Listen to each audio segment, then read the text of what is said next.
Hey everyone, welcome back. Hope you're having a fantastic day so far. So before Joe Biden entered office, he ran on his campaign of making some big reform changes to Social Security. These included increases across the board for everyone on a monthly basis, perhaps some retirement age changes, some tax changes.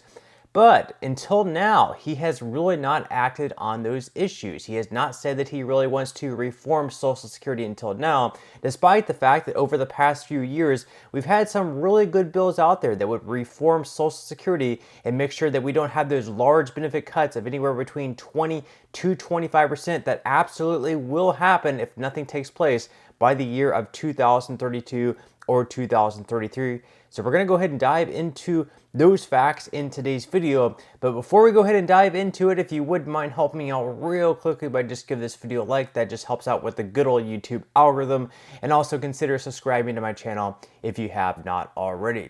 Also, before we dive into today's video, if you would like to save a few bucks and get $30 in cash back on your first purchase, I will be leaving a link in a pinned comment below to Rakuten. This is basically a cashback site, and if you use my link to sign up and make your first purchase of at least $30 through any of the big box retail stores that they have on there, these include stores like Target, Walmart, Ulta Beauty, Macy's, any popular store that you might shop at regularly, and make a purchase of at least $30, Rakuten is going to send you $30 on your first purchase, plus whatever percentage in cash back that you can receive from that store as well, which can go all the way up to like 10, 20, possibly even 50% in cash back. Okay, so diving right into the first part of this video. Once again, whenever Biden entered office back in 2019 when he was running to become the Democratic nominee, he was pushing for big changes to Social Security. Because even back then, we had those deadlines of 2033, 2034-ish, where the Social Security Trust Fund would be going insolvent. This is basically where we would have less money coming into the trust fund to pay everyone 100% of their scheduled benefits. So what's going to happen come 2032 or 2033 now is that everyone across the board is now going to be looking at a benefit cut of 20 to 25% to make sure that we can pay out 100% of the benefits to everyone. So in order for everyone to be able to receive a benefit, everyone is also going to have to receive a cut of 20 to 25%. So let's go ahead and take a look back at Biden's platform for Social Security. And remember, this is one of the big reasons that some people voted for him. Some people might have voted for Biden instead of Trump because of these proposed changes that he was making to Social Security. They might have been looking at his platform and been very confident. Maybe they liked Trump more in other areas, but they saw these areas on Biden in Social Security and decided to vote for Biden instead because of this platform. And once again, until now, he has really not acted on these issues. So we're going to look at this article here by CNBC where it says Biden's platform calls for big changes to Social Security. Here's what could be on the table. So Biden's Social Security platform includes key benefit increases.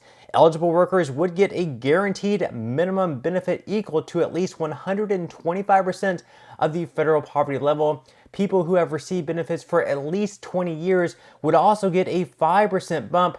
Widows and widowers could receive about 20% more every single month. Obviously, those are some pretty big changes. Let's look and see what else he was proposing at that point in time. It said Biden also proposes changing the measurement for annual cost of living increases to the Consumer Price Index for the elderly, or CPIE, which could more closely track the expenses that retirees face.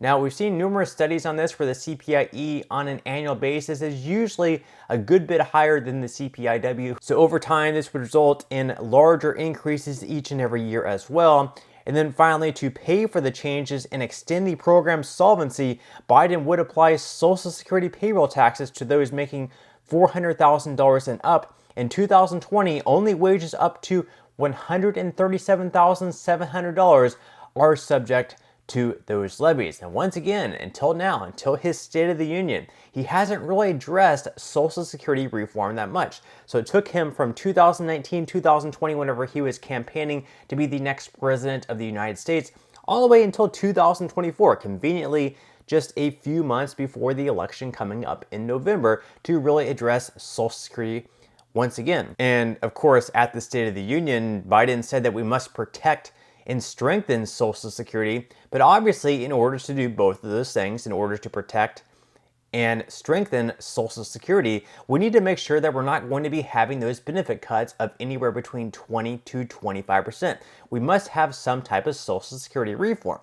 And also, over the past few years, while Biden hasn't really been pushing Social Security reform, we have had some bills thrown out there in both the House and the Senate. So we're going to be looking at a few of these bills. The first one, of course, is by Representative John Larson, who CNBC says has led a Democratic bill aimed at expanding benefits for the first time in more than 50 years. His bill, the Social Security 2100 Act, would include a 2% across-the-board benefit increase, as well as more generous benefits for low-income seniors and other enhancements. Those benefit boosts would be paid for by making it so earnings over $400,000 per year are subject to Social Security payroll taxes. Currently, up to $168,600 in earnings are subject to those levies. In addition, the bill would also add a 12.4% net investment income tax for taxpayers earning more than $400,000 annually.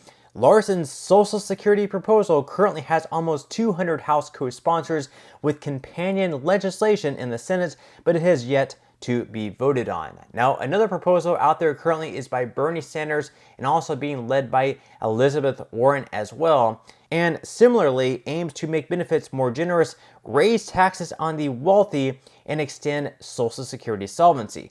And in his bill, unlike Larson's bill where there would be a 2% increase across the board, in Bernie Sanders' bill, he would increase benefits across the board by $200 every single month. So in Sanders' bill, it's actually even more generous than in Larson's bill. Now, the article goes on to say that the report comes as a Senate report found nearly half of Americans 55 and older have no retirement savings. Meanwhile, 52% of those ages 65 and older are living on less than $30,000 per year, which in 2024 is just not enough to get by.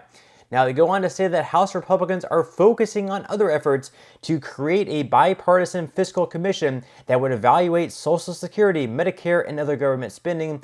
Democrats and advocacy groups representing retirees worry that could lead to detrimental cuts to benefits, but Republicans and fiscal experts contend there are not a lot of other choices. Bill Cassidy, a senator in Louisiana, said if you want to tax people who make over $400,000 per year, you really can't fill that hole. Those tax thresholds are going to create such high tax rates that it becomes, quote, self-defeating. Cassidy, of course, is working on his own big idea fix to create a separate investment fund to help remedy Social Security shortfall. So basically, in Cassidy's idea, he's going to have a separate investment fund, $1.5 trillion invested in the stock market, real estate, things like that. And then they would use the money, the gains that they receive from that money, to throw back into the Social Security Trust Fund to hopefully make it solvent for a longer period of time. But of course, he is trying to get Democrats and Republicans to come together on that idea to make it bipartisan. But at the end of the day, let me know in the comment section below, do you have trust in the current president and Joe Biden to get something done before the end of 2024?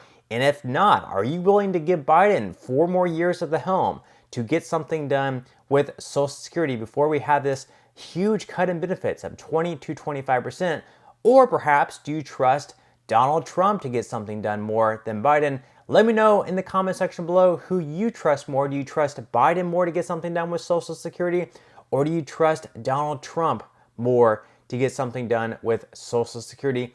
Let me know in the comment section below what your thoughts are on that. But that's all we have for today's video. I certainly hope that you enjoyed and found value out of it. If you did, again, I would greatly appreciate if you could give this video a like. Consider subscribing to my channel if you have not already. And I will see you in the next video.